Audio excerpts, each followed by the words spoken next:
पण हे सगळं होत असताना एकीकडे ठाकरे असं म्हणतात की ते मराठीसाठी एकत्र आलेत, मराठी माणसासाठी एकत्र आलेत. कसं हो, बघता तर इकडे? मराठी माणसासाठी एकत्र, मराठी भाषेसाठी तुम्ही एकत्र आलेत ना, तर जावा त्या बहिरामपाडामध्ये, जावा त्या नलबजारमध्ये, हां, आणि तिथे सांगा त्या गोलटोपी दाढीवाल्यांना सांगा, बाबा तुम्ही मराठी बोला.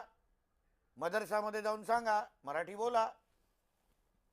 उद्याची बहिरामपाडा आजान, समोर आहे. उद्याची सकाळची अजान ही मराठीमध्येच झाली पाहिजे, हे जाऊन सांगा ना त्या मस्जिदीच्या इमामामध्ये, इमानाला.